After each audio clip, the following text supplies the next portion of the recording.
Assalamualaikum warahmatullahi wabarakatuh. Jumpa lagi dengan saya, Freddy Sudaryanto. Seperti biasa di kasus Jalan Cagak Subang, subuh ini. Bang Fred, itu bagaimana mengenai Pak Yosep, Ibu Mimin, Abi, dan Adigi yang masih belum mengakui bahwa mereka ada di TKP? Dan bagaimana mengenai adanya info-info masalah peran pengganti, bahwa apa yang disebutkan oleh Ramdhanu adalah bukan mereka, tapi ada peran pengganti katanya. Ya kalau saya pengen menanggapi masalah peran pengganti sebenarnya, kalau memang itu disuarakan terus, misalkan ya, misalkan kalau memang iya diduga ada yang mengatakan bahwa mereka mengatakan bahwa ada peran pengganti apa yang disebutkan oleh Ramdhanu, ya tentunya tinggal dibuktikan saja sebenarnya. Gampang itu sebenarnya ya.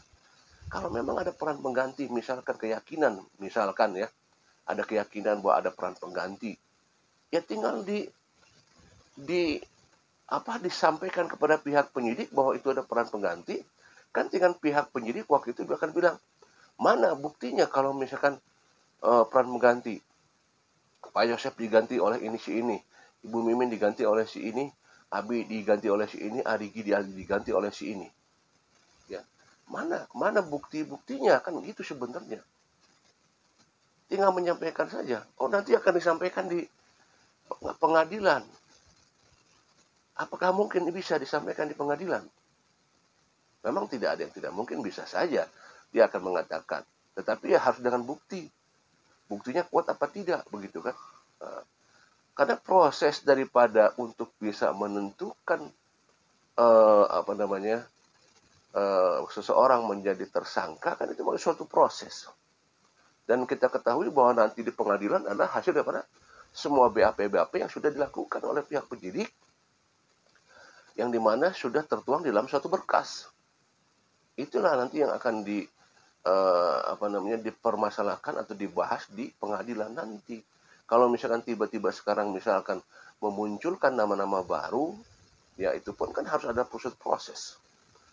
Ya, pada saat mengatakan bahwa ini ada peran pengganti di pengadilan misalkan nanti, bahwa si ini misalkan si ini misalkan ya, yang di sana, itu kan juga harus ada proses. Nanti kan pihak hakim akan bilang, kenapa tidak dari dulu pada saat di BAP disampaikan? Apa alasannya? Kenapa tidak dari dulu disampaikan pada saat proses penyelidikan? Kenapa sekarang pada saat pengadilan? Ini kan juga berarti kan sudah menghambat suatu proses penyelidikan. Kalau yang namanya menghambat proses penyelidikan sama dengan perintangan proses penyelidikan. Mengetahui tetapi tidak disampaikan. Akhirnya maksudnya malah ke OOJ nanti kan, seperti itu. Perintangan. Kalau misalkan mengetahui, kenapa nggak dari dulu disampaikan? Oh, pengen surprise. Wah, nggak ada surprise. Ini kasus pembunuhan kan gitu kan. Ya. Jadi kalau memang mereka meyakini bahwa ada peran pengganti, disampaikanlah ke pihak penyidik sebelum-sebelumnya gitu. Jangan pada saat di pengadilan mau disampaikan. Ya. Itu pun nanti kan misalkan kalau mau dilakukan itu di proses pengadilan, misalkan ada peran pengganti. Ya, sejauh mana ininya kekuatannya nanti ya, kekuatan yang akan disampaikannya apa, bukti-buktinya apa?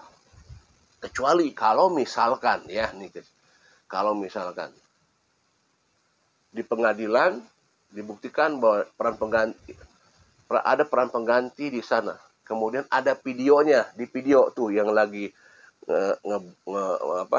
memukul ada videonya jelas, tanggal recordnya jelas. Nah udah, kalau memang itu, tapi mungkinkah seperti itu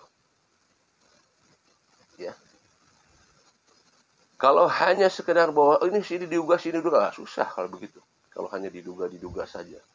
Karena ini kan sebenarnya juga suatu kejanggalan ya, suatu kejanggalan kalau memang mengatakan bahwa ada peran pengganti, kenapa tidak disampaikan jauh-jauh hari? Maksudnya pada saat proses penyelidikan. Dan yang jadi janggalan juga, kalau misalkan dia mengetahui bahwa ada peran pengganti, berarti tahu dong. Kalau tahu berarti tahu di TKP, berarti ada di TKP secara tidak langsung seperti itu. Nah ini kan semua akan berpikir secara logika semua nantinya seperti itu. Ya. Sekarang kalau misalkan begini saja, Ramdhanu ya. Kalau misalkan dikatakan misalkan dari pihak sana mengatakan bahwa ada peran pengganti.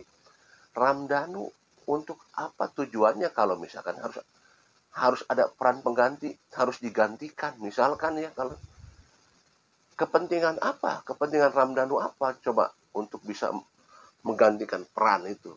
Tujuannya apa? Misalkan menyelamatkan seseorang misalnya. Menyelamatkan seseorang supaya tidak terlibat dengan mengorbankan orang lain. Wah, itu sangat-sangat, dia juga akan berpikir 1000 kali itu.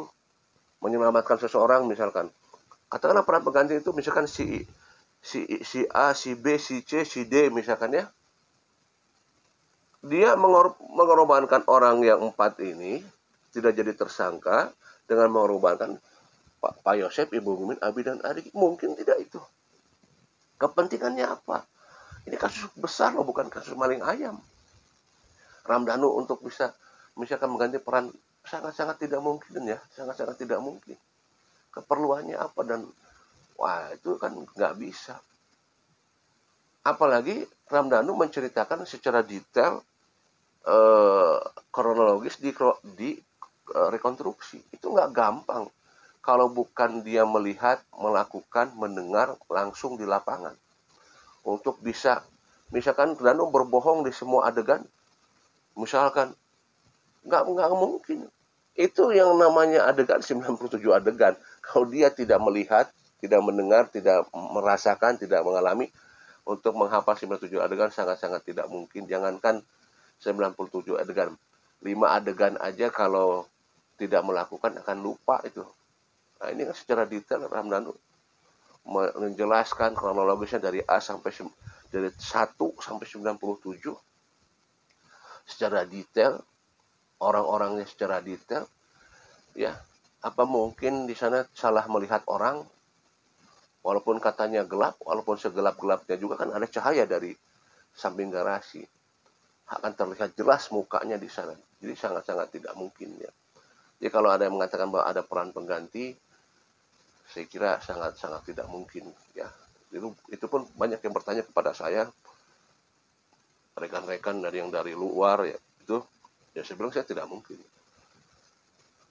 Bang Freddy, berapa persen keyakinan Bang Freddy masalah Pancet? Ada teman saya yang mengatakan waktu saya di Polda itu, saya katakan bahwa ya sudah jelas saya mengikuti apa yang disampaikan oleh pihak penyidik bahwa memang Pak Yosef adalah memang pelakunya.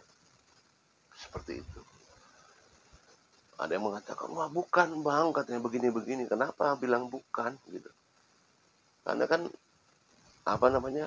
pihak penyidik untuk melakukan suatu, dia jadi tersangka kan nggak main-main gitu. Ini kasusnya kasus besar, apalagi 340 gitu kan.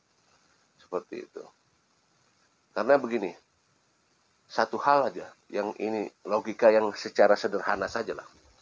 Logika yang sangat sederhana. Pada saat Anda atau saya atau kita lagi tidur di rumah nih ya, tidur aja dari jam 9 malam tidur sampai bangun pagi jam 5, tiba-tiba misalkan gitu ya, beberapa hari kemudian ada yang bilang Anda adalah pembunuh. Apa reaksi Anda? Pembunuh loh, bukan, jangankan dibilang pembunuh nih ya,